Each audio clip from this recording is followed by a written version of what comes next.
natural resource analyst. I have no idea what that means. So if you have questions, let me know. We can find somebody else to answer those. The next recommendation was on income tax. And the committee recommended that the legislature consider expanding the Rural Opportunity Zones program to additional counties and possibly statewide. The Rural Revitalization Committee did have a bill introduced to increase the RAWS program by 2 counties. It did not receive a hearing. And Secretary Tolan had a presentation last year, and I thought, if it's okay, I'm going to paraphrase a little bit, but just kind of tell you what he said. And this was on January 23rd of 2020. He said that they did an audit of the program, and he said that the program analysis shows that the RAWS program did not really reduce rural depopulation in Kansas counties. And he said almost 30% of program participants moved to a RAWS county from another state, which is good, but almost 61% of program participants already had plans to move to the RAWS county. And in addition, almost 84% of program participants would have moved to the RAWS county without income tax and or student loan benefits. He also said there is no one-size-fits-all relocation incentive program that has been proven effective for rural communities. The legislature should restructure the RAWS program and engage with rural communities to develop locally driven and tailored investment alternatives that are evidence-based and meet community needs. And then he added, for jurisdictions that have seen local benefit from rural relocation programs, the Department of Commerce should help develop incentive programs tailored to their community needs. So that was the last that we heard about the RAWS program. And Mr. Chairman, did that answer your question? Do you have further questions? I think that probably answers it. Okay.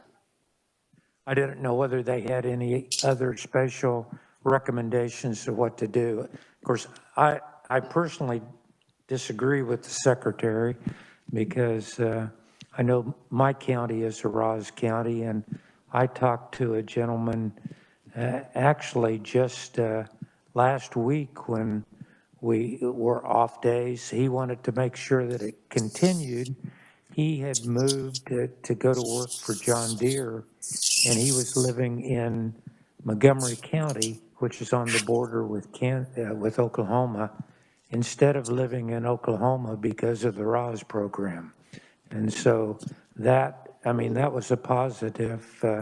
At times, some of our industries in Montgomery County have had between 25 and 35% of their workforce living out of state.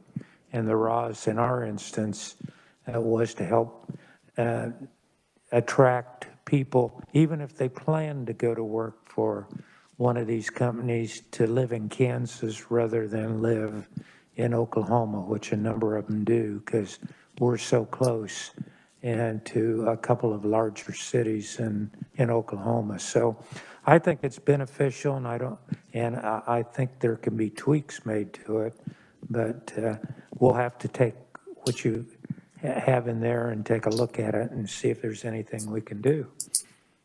Sure. And it might be beneficial to have the secretary, lieutenant governor come in and, maybe have that conversation with you. We can definitely look into that. Yes, and I understand there's some proposals out there for some tweaks to the program, but I don't think they're quite available yet when I checked at the end of last week. Representative Lynn, you have a question? I do. Thank you, Mr. Chair. Just a simple one. What does the RAWS acronym actually stand for? Rural Sure. Opportunity Zone? Okay. Yes. Thank you. Okay, Mr. Chairman, I have just a couple more to go through with you. Heather, there's Representative Finney has a question. Oh, sure.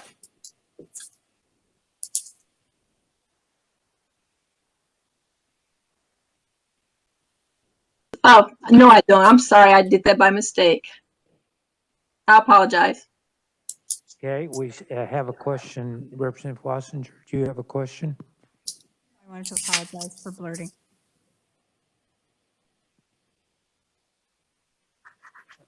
Well, you know, this is like one of the TV programs. First one, you got to go down and pick a prize. Uh-huh. Thank you. Okay. Well, Heather, then we are ready to move forward. Okay, thank you, Mr. Chairman. Just a couple more. Under education, the committee recommends that schools make every effort and all necessary and appropriate accommodations to provide an in-person education to K-12 students. Further, the committee recommends the legislature consider policies allowing state aid to follow a student to another school when in-person instruction is not offered at the local public school. The committee also recommends the use of federal CRF funds to expand broadband access to all Kansas students to provide access to online learning, including live instruction and interaction. And then the last recommendation that we have, it was under other recommendations. It recommended the legislature review the statutory uses of the KUSF to consider the use of its funds for broadband expansion, access, and ongoing support of broadband infrastructure. And of course, we've talked about the KUSF, and Mr. Chairman, I should let you know that the KCC has emailed me several times during this committee meeting, and they are more than willing to come in and provide a detailed presentation about the KUSF to the committee. And with that, we'll take any questions you have. That's great. This we can prove that this type of meeting does allow instant communication to you to relay to us. So that's good. That'll be a good thing that we can do. Any additional questions for Heather on any of the things she covered, or for Melissa on the items that she covered?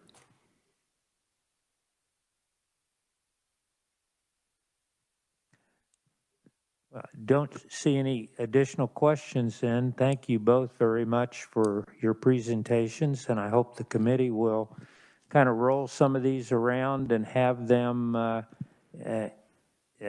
down in some questions for Mr. Harris when he's here next Wednesday.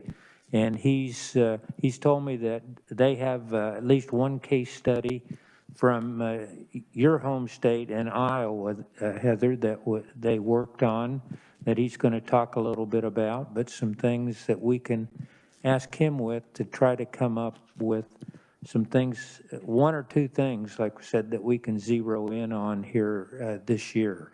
And we don't want to get too broad, probably, because we're always on the edge of some kind of shutdown if COVID hits, but we would like to tackle a couple things that we could potentially get through and have them make a difference. Any other questions at all? Mr. Chairman, in our virtual world, I have also received some follow-up information regarding Representative Shu's question earlier about whether there was any information presented that indicated any disparate experience for rural versus urban during this time of the pandemic.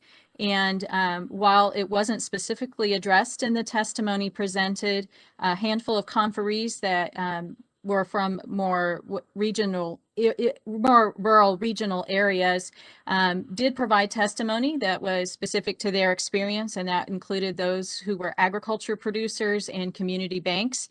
When they were asked to address more of that regional experience, some of those concerns were stated. And with Mr. Harris's presentation, Mr. Chairman, it might be appropriate to also address Representative Shu's question directly to him to see if he if he's been monitoring that experience during the pandemic.